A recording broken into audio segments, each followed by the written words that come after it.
Como estão todos que nos acompanham no canal Estudos Espíritas por Angélica e Ricardo? Espero que bem, com saúde. Vamos sentar relaxadamente em nossas cadeiras, fechar os nossos olhos, elevar os nossos pensamentos aos bons espíritos, pedindo maior compreensão para as palavras do Evangelho que estudaremos hoje, com a prece que Jesus nos ensinou. Pai nosso que estais nos céus, santificado seja o vosso nome. Venha a nós o vosso reino, seja feita a vossa vontade, assim na terra como no céu.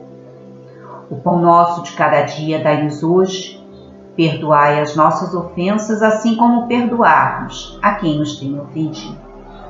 Não nos deixes cair em tentação, mas livrai-nos do mal, porque vosso é o reino, o poder e a glória para tudo sempre. Vamos hoje estudar os itens 9 e 10 do capítulo 16 do Evangelho segundo o Espiritismo de Allan Kardec. Pascoal, em Genebra, no ano de 1860, nos dá a seguinte mensagem: o homem só possui aquilo que pode carregar deste mundo. Do que encontra ao chegar e deixa ao partir, é que ele usufrui durante sua estadia. No entanto, visto ser forçado a abandonar tudo isso, ele apenas tem o usufruto, mas não a propriedade. O que é então que ele possui? Nada do que é do uso do corpo, tudo que é do uso da alma. A inteligência, o conhecimento, as qualidades morais, eis o que leva, o que lhe servirá no outro mundo, mais do que aqui. Dele dependerá ser mais rico ao sair do que ao chegar, pois sua posição futura dependerá do que tiver adquirido no plano material. Aqui trouxemos um adendo de Allan Kardec. Diante do imenso mundo de valores espirituais, somos, enquanto humanidade, colocados diante de uma realidade do mundo maior e chamados a escolhas. Vivemos como? Visando objetivos da vida? Temos objetivado os valores do espírito? Recompensas celestiais? Ou estamos circunscritos nos valores terrenos? Perguntas que devem ser feitas ao nosso ser para que os ensinos trazidos para o Paracleto tenham força de mudança em nossos caminhos.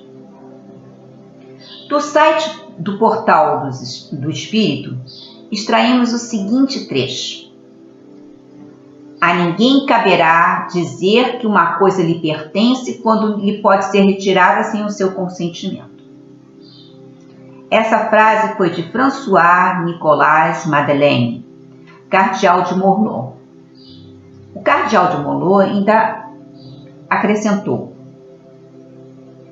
tanto quanto da riqueza, também da autoridade, terá de prestar contas aquele que dele se houver investido.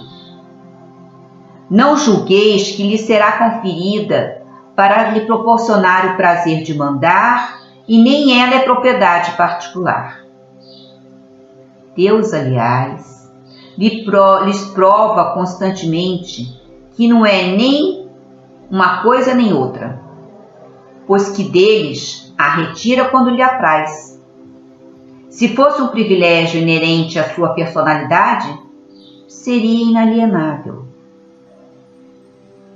Conta Lorenz que 600 anos antes do advento do Cristo, reinava na Lídia, um dos países mais prósperos e civilizados da Ásia, o rei Creso, famoso pelo seu luxo e opulência. Uma vez recebeu a visita de um sábio grego chamado Solo. Creso, O recebeu muito bem e, vaidoso, mostrava-lhe com orgulho suas obras de arte, a suntuosidade do palácio e os seus inúmeros e raros tesouros. O rei, acostumado a ser insensato por seus vassalos e turefários, querendo provocar elogios para enaltecer-se, perguntou ao sábio, já contando certo com a resposta que o apontaria: Tu, Solon, que conheces muitos países, poderás dizer-me quem é o mais ditoso dos homens? Bem, senhor, de todos os homens que conheci, os mais ditosos foram 3, cidadãos gregos, pobres, que viviam do trabalho de suas mãos, honestos, caridosos, de vida pulcra, sem jaça, um exemplo, aliás, para nós. Ora, Solon, pensei que iria mencionar o nome de algum rei glorioso e riquíssimo, e tu me apontas 3 desconhecidos pobretões? Não me julgas feliz, então? A resposta de Solon merece ser lida e entendida com muito cuidado, vez que serve para nós. Foi a seguinte: não se deve louvar o dia antes da entrada do sol, e não se pode chamar verdadeiramente feliz a ninguém enquanto aqui está vivendo na terra. A fortuna é muito instável e gosta de abandonar muitos dos que tem favorecido e humilhar os que tem exaltado. Passaram-se os anos, durante os quais houve notáveis acontecimentos políticos, reviravoltas do poder, e o rei Creso perdeu a guerra que ele mesmo iniciara contra Ciro, rei da Pérsia, que o aprisionou e o condenou à pena máxima. Já estava Creso atado a um pau para ser queimado vivo, quando exclamou 3 vezes em voz alta: Ó Solo, Solo! E perguntou-lhe Ciro o que significava essa exclamação. Então contou-lhe Creso que, da visita de Solon, e como o sábio não quisera chamá-lo ditoso, apesar das enormes riquezas e grande poder de que ele, naquele tempo, ele gozava, e como lhe advertira de que a fortuna era instável. Agora vejo que o sábio grego teve razão, acrescentou o infeliz condenado. Ciro, ouvindo essas palavras de Creso, ficou comovido e ordenou que soltasse imediatamente o revencido. Revogou a sentença e conservou Creso livre na sua corte. Sem dúvida, tornou-se-lhe claro, naquele momento, que também sua sorte não era garantida, que não pudesse virar-se contra ele. Realmente, depois de muitos anos de prosperidade, após muitas guerras vitoriosas, o destino entregou-o a um povo bárbaro da Sítia, cuja rainha Tomíris, vendo-o caído em suas mãos como prisioneiro, mandou decapitá-lo, mergulhando a cabeça em seguida num vaso cheio de sangue humano e exclamando: Ciro, sacia-te deste sangue de que sempre foste sedento. Emmanuel, no livro da Esperança, capítulo 45, nos diz: não invejes a propriedade transitória dos outros. Considera os talentos imperecíveis que já retens na intimidade da própria alma e lembra-te de que transportas no coração e nas mãos recursos inefáveis de estender infinitamente os tesouros do trabalho e as riquezas do amor. Continuando no Evangelho, um espírito protetor, M, em Bruxelas, no ano de 1861, nos deixa a seguinte mensagem: os bens da terra pertencem a Deus, que os distribui segundo a sua vontade, e o homem não tem senão o usufruto deles, sendo o administrador mais ou menos íntegro e inteligente desses bens. E Kardec comenta: a cultura espírita recoloca o homem diante dos bens materiais, exortando-o para as verdades eternas. Localiza a temporalidade da posse, alerta quanto ao universo e à responsabilidade em que ele está circunscrito, e por isso conscientiza-o de que a lei de ação e reação trabalhará a seu favor ou contra, dependendo do emprego que tiver dado a fortuna a ele confiada. Sérgio Biagio Gregório nos fala que nada nos pertence, nem o nosso corpo físico. Tudo que possuímos é um empréstimo de Deus, que o concede para sermos úteis ao nosso próximo. Sendo um empréstimo, pode nos retirar ao bel prazer. Nesse caso, saibamos aceitar a vontade como um bem para o nosso espírito, ou seja, um aprendizado. O que levamos dessa vida? Todos os bens materiais aqui ficam. Casa, apartamento, fazenda, automóvel. De acordo com as instruções dos amigos espirituais, não levamos nada daquilo que é além do uso do corpo. Porém, tudo o que é do uso da alma, como a inteligência, os conhecimentos, as qualidades morais. Quanto mais temos de material, mais somos possuídos pelo que temos. Por isso, o profeta roga a Deus: livrai-me, Senhor, das minhas necessidades.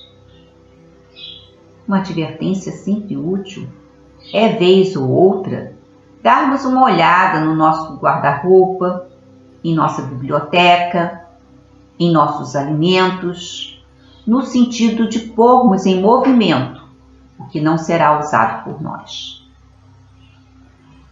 Pois que aproveitaria o homem ganhar o mundo todo e perderá a sua alma, nos diz Jesus no Evangelho de Marcos, capítulo 8, versículo 36.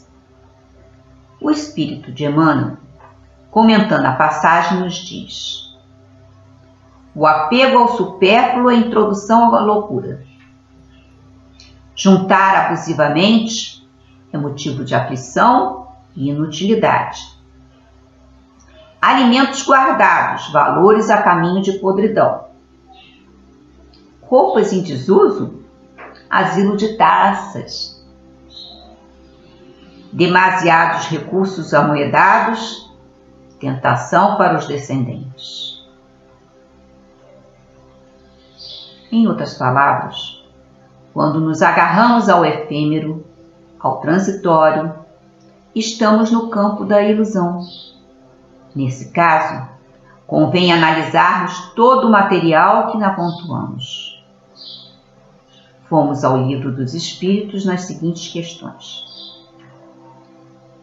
Na 882, encontramos: o que o homem amealhou com um trabalho honesto é uma propriedade legítima que tem direito de defender, pois é fruto do trabalho, é um direito natural tão sagrado quanto de trabalhar e de viver. A questão 883 nos diz: o desejo de possuir está na natureza? E os espíritos responderam: sim, mas quando é só para si ou por satisfação pessoal, é egoísmo. Há homens insaciáveis que acumulam sem proveito para ninguém ou para satisfazer suas paixões.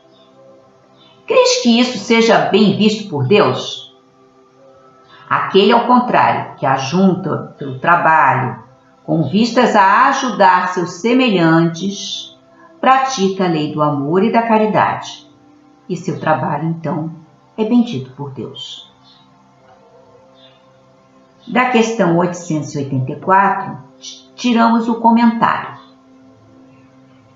A lei de amor e de justiça, proibindo fazer ao outro o que não quereríamos que nos fosse feito, condena por isso todo meio de adquirir que seja contrário a essa lei. Adenauer Novaes, no livro O Intérprete de Deus, Jesus, o Arquétipo da Paz, nas páginas 127 e 128, nos diz: sendo o espírito tão somente administrador de bens oferecidos pelo Criador, nada exteriormente lhe pertence, tornando-se responsabilidade construir em sua interioridade o terreno fértil e estabilizado para evoluir. Sua autoconfiança, exigida pelas experiências que alicerçam sua sabedoria, deve resistir a todo tipo de ideia que sirva de capitulação à integridade do ego e que anule o poder de decidir, de confiar no saber já adquirido. Deus lhes deu os meios externos para que materialize o seu psiquismo, sendo capaz de conceder, bem como os internos, para que construa o edifício de sua evolução. Das páginas 207 e 208, temos a vida no corpo físico para o espírito, ensejando diferentes aprendizados, amplas possibilidades de crescimento, de novas relações e de reencontros significativos.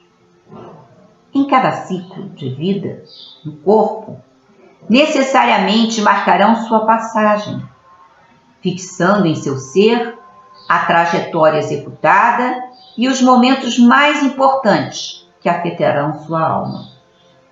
Nada será em vão, nem o fará retroceder em sua marcha ascensional, pois é sua essência progredir sempre. Sua aparente posse dos bens materiais será símbolo da verdadeira conquista que terá de realizar, pois precisará definitivamente integrar valores e habilidades que farão parte de sua estrutura íntima. A matéria terá importante papel no processo existencial, pois lhe dará a oportunidade de vivenciar profundas experiências de contato mais intensos com as entranhas do Criador. Os ciclos que atravessará no corpo correspondem a grandes fases que experimentará em sua descoberta de si mesmo e pelo real encontro com Deus. Seu natural egoísmo, típico das fases iniciais de sua evolução, deve ser compreendido como um embrião de fortalecimento de sua integridade, que será vencido pelo necessário desprendimento, graças à percepção de que possui, sendo apenas usurário e administrador dos bens materiais. O espírito marca e é marcado por tudo que põe o seu desejo, refletindo a luminosidade característica de gerador maior, cuja estética final apresenta o bem, a harmonia e o amor. Já no livro Intérprete de Deus, Jesus, o Arquétipo Humano, na página 345, Adenauer nos fala que a vida humana exige que a dimensão emocional afetiva seja desenvolvida, substituindo a primazia dos instintos. Cada encarnação deve levar o espírito a atualizar a função emocional, aprendendo novas formas de afeto, educando sentimentos nas relações que estabelece. A assertiva de Jesus corresponde à lembrança de que o grande tesouro do espírito é encontrado quando ele se desenvolve na dimensão dos sentimentos.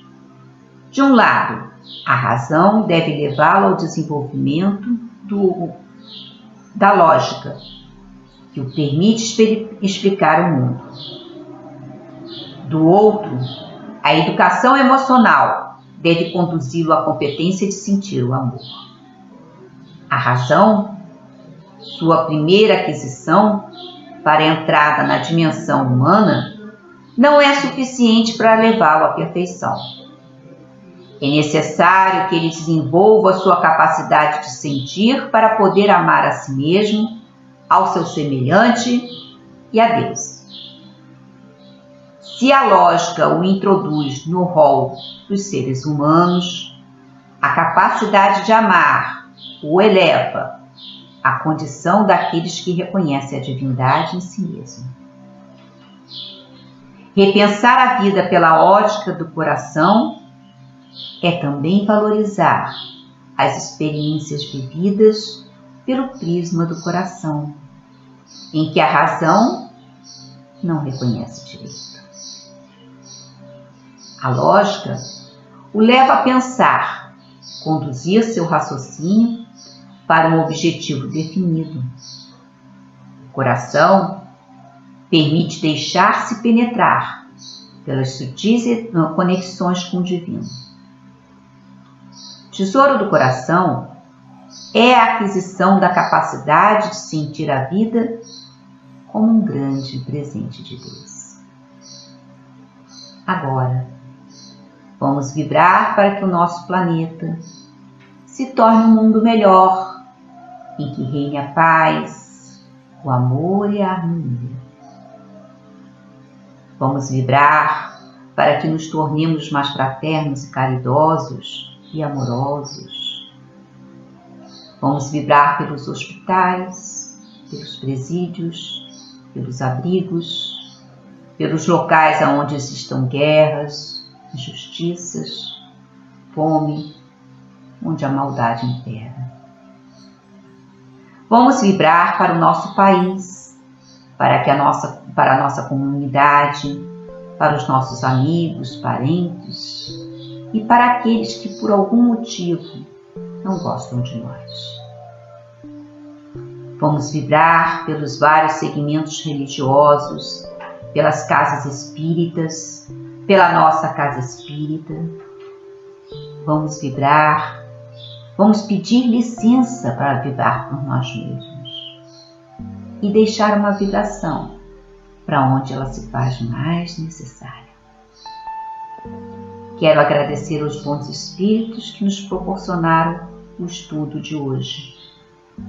Vamos agradecer a Jesus por nos deixar o seu Evangelho como roteiro para alcançarmos a luz.